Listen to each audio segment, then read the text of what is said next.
Quinta corsa dall'Arcoveggio, una prova per soggetti di 3 anni. Sono in 9 al via. 1 Wonderland Elvin, 2 Eva Big, 3 Every Gams, 4 Stelle Matto, 5 Easy di Girifalco, 6 Avanti Spritz in seconda fila, 7 Emily SSG, 8 Eastwood B, 9 Hermes Gar. Autostart che si prepara al lancio, la favorita è il numero 5 di Easy di Girifalco con Alessandro Gocciadoro. Si parte con veloce Every Gams al largo, Easy di Girifalco. Tra le due Stelle Matto insiste Easy di Girifalco Eva Big, che passa a condurre nei confronti di Stelle Matto mentre sbaglia Every Gams. Terza posizione per Wonderland Elvin che precede Emily SSG, quindi Avanti Spritz.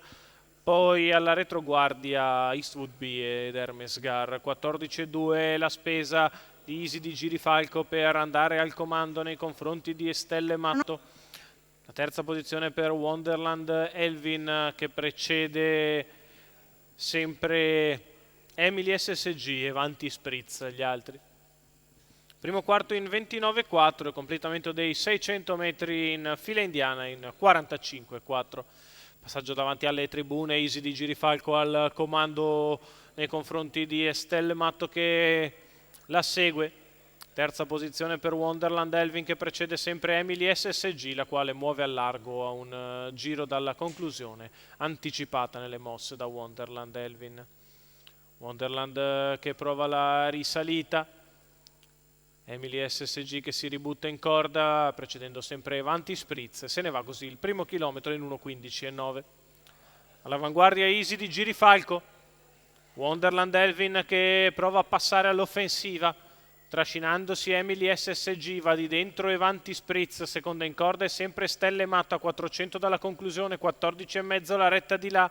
Easy di Girifalco che controlla Wonderland Elvin, alla corda e Stelle Matto. Emily SSG in pariglia a metà della piegata conclusiva, accelera Easy di Girifalco, privata dei tappi estraibili per avere quel quid in più, guadagna margine nei confronti di Wonderland Elvin che sbaglia, rimane seconda e Stelle Matto nel finale. Easy di Girifalco viene a vincere facile, mentre per il secondo posto è lotta stretta tra Stelle Matto e Avanti Spritz che finisce forte di dentro, con probabilmente l'allievo di Di Nardo che passa. 1:14,1 il ragguaglio cronometrico, la vittoria di Easy di Girifalco. Alessandro Gocciadoro, trainer e driver per i colori della scuderia Marwestal Murdic, colori olandesi per la figlia di Maharaja e la Vida Loca, che in semplice percorso di in testa si impone ad Avanti Spritz ed Stelle Matto. La vittoria di Easy di Girifalco e Alessandro Gocciadoro.